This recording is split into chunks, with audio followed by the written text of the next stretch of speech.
Bonjour à toutes et à tous. Aujourd'hui, à travers cette nouvelle série de vidéos, j'ai décidé de vous montrer comment on peut utiliser facilement l'outil N8N.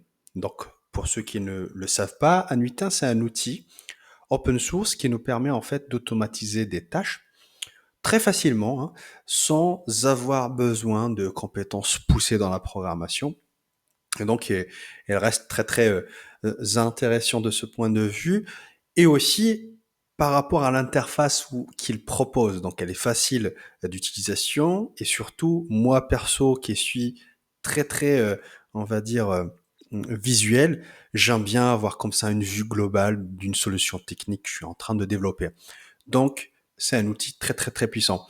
Il faut savoir que N8N s'utilise de trois manières différentes. Ça peut être une utilisation directement sur leur serveur officiel, donc le serveur de N8N, donc N8N Cloud, qui est un service payant. Ça peut être aussi utilisé dans un serveur, on va dire, décentralisé que vous gérez vous-même, ou directement en local sur votre machine. Et c'est cette troisième option que je vais vous expliquer. Cette vidéo est en quelque sorte, ou cette série de vidéos est en quelque sorte une suite logique à ces deux dernières vidéos que j'ai faites sur Ollama. Donc la dernière fois, nous avons vu comment installer Ollama, comment télécharger et même personnaliser des LLM.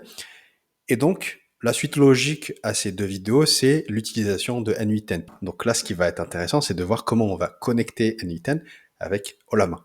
Sans trop tarder, alors ce qu'il faut savoir, c'est que il faut qu'on installe déjà Docker. Donc Docker, c'est tout simplement la plateforme qui va nous permettre d'exécuter des applications dans des conteneurs isolés, dont du coup N8N. Pour l'installer, moi je vais l'installer sur ma machine qui est Linux. Donc on va juste taper sudo snap install Docker. Hop. Quelques secondes, on va avoir Docker qui sera installé. Ensuite, on va passer au lancement en fait de N8N, tout simplement. Donc vous voyez, Docker est installé. Pour confirmer, je peux juste taper Docker version et on va voir normalement la version. Ok, très bien. Une fois c'est installé, maintenant on va passer au lancement de N8N. Alors pour cela, je vais juste copier la ligne de commande que j'utilise. Hop, et je vais la mettre ici. Et je vais agrandir un petit peu pour que vous voyez un petit peu.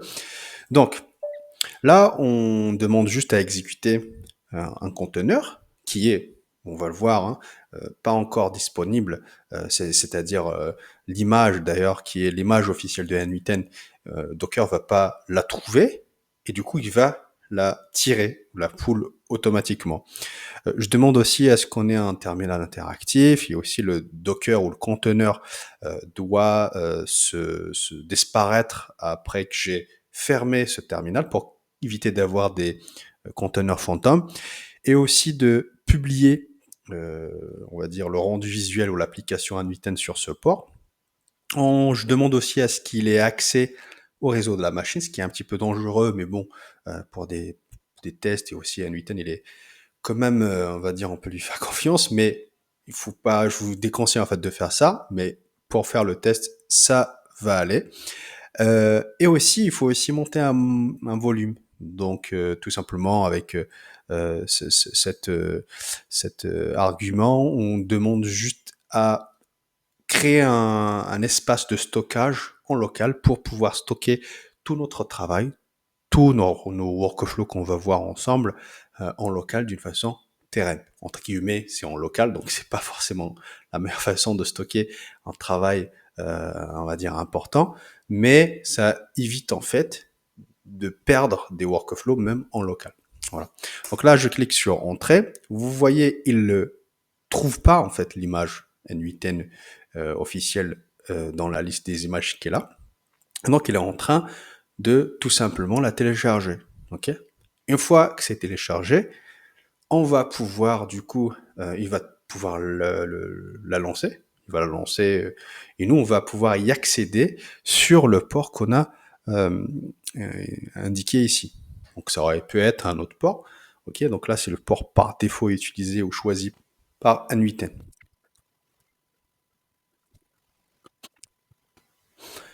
Une fois que c'est téléchargé et que ça a été extrait, on voit qu'on a cette URL qu'on peut utiliser justement pour accéder à l'outil N8N.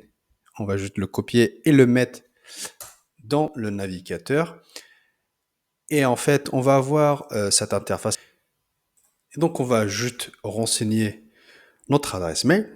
Pour moi, codesingle@gmail.com. On va donner nom et prénom. Et puis, un mot de passe.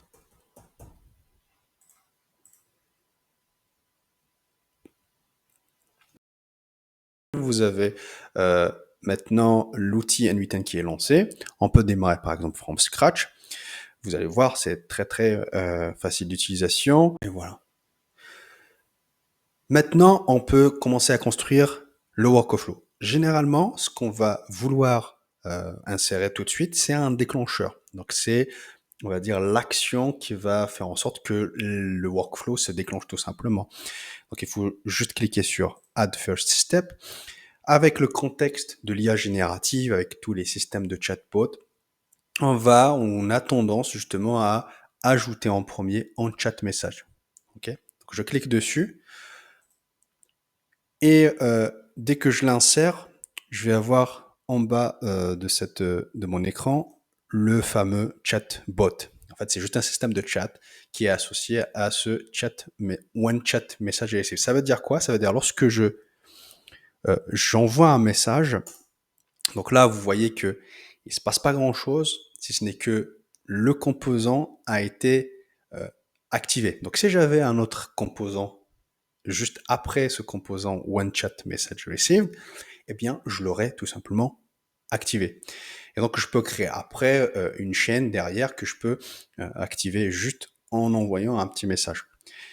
On peut double-cliquer dessus pour voir quelles sont les entrées, enfin les sorties plutôt, puisque l'entrée en quelque sorte c'est le message que j'envoie. Et du coup, on a cet objet qui est composé de on a trois attributs. Donc on a Session ID, donc l'ID de la session qui varie ou qui se met à jour à chaque fois que je rafraîchis la session ou le navigateur. Et puis j'ai l'action qui change pas, donc send message. Et enfin le message qui est envoyé ou que j'envoie, qui varie justement en fonction de ce que j'écris. Donc là, on va pas trop rentrer dans les détails. Je vais juste préciser quelque chose de très très important. Il faut pas oublier de sauvegarder. Donc là, vous voyez, il y a ce bouton Saved. Ça m'est arrivé à plusieurs reprises malheureusement de perdre des heures de travail. Donc c'est dommage justement d'oublier de sauvegarder. Donc ayez ce réflexe de sauvegarder automatiquement puisque cette solution de self-hosting, c'est-à-dire de l'hébergement local, n'inclut pas cette option de stockage ou de sauvegarde automatique. Voilà.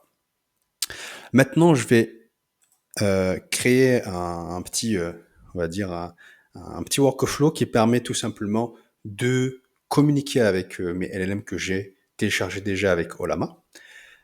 Pour cela, je vais juste taper LLM ici. Pour l'instant, on va pas créer d'agent ni quoi que ce soit. Hein. Là, le but de cette première vidéo, c'est de vous montrer étape par étape les premières étapes que vous pouvez faire avec N8N. Donc, on va pas se compliquer la tâche. Donc, on va venir ici sélectionner Basic LLM Chain. Ok.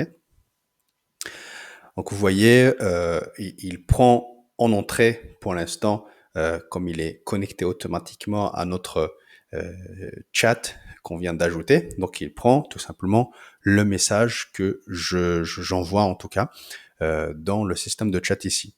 Ensuite, il va nous falloir ajouter un modèle. Ok, donc je clique sur le bouton plus ici. Nous, on va utiliser notre solution, donc Ollama. Ok, donc on va utiliser par exemple Ollama modèle ou Ollama chat modèle. Ok, donc je vais cliquer sur Ollama modèle. Donc vous voyez ce triangle rouge qui nous dit tout simplement que pour l'instant on n'a pas encore configuré ce nœud ou ce Ollama modèle. J'ai juste à cliquer dessus, ok. Et en fait je vais venir ici sur Credential to connect with, create a new credential, ok. Vous voyez, il a reconnu, enfin, c'est Olama, donc il sait que généralement, Olama, lorsqu'on l'installe, il est accessible via cette URL, ok? Donc, localhost 11434. J'ai juste à cliquer sur Save. Et si vous voyez ce message en vert, Connection Tested Successfully, ça veut dire la connexion, elle est établie entre N8N, en tout cas mon workflow, ok, ce workflow, et on va dire la solution ou l'outil Olama, ok. Et ici, on va venir, du coup, dérouler. On va voir une liste déroulante qui contient la liste des LLM qu'on a déjà téléchargés. Alors, et bien évidemment, j'ai pas que des LLM, j'ai aussi des modèles embeddings qu'on va voir dans les prochaines vidéos. C'est par exemple, je choisis maintenant ce LLM, hop, et maintenant, je peux discuter directement avec ce LLM. Hello. Tout à l'heure, lorsque j'ai envoyé hello, il s'est pas passé grand chose. J'ai juste eu un retour de ce que j'ai envoyé. Donc, la session ID, l'action et mon message. Maintenant, si j'envoie hello, vous allez voir. Là, il y a une connexion qui est faite, un petit peu lente. Il y a un certain temps de latence qui est dû au fait que on est dans un Docker et la requête, ce qu'on envoie vers le Olama, eh bien, il sort en fait avec une requête HTTP. C'est ce qui en fait qui permet d'avoir ce temps de latence. Néanmoins, vous voyez, j'ai eu un retour de mon LLM. Alors j'espère que cette vidéo vous a plu. N'hésitez pas à me le dire dans les commentaires. On va continuer du coup cette aventure de N8N et Olama dans les prochaines vidéos. N'hésitez pas à vous abonner, à me laisser des commentaires, ça m'intéresse. Merci encore une fois et je vous dis à très bientôt.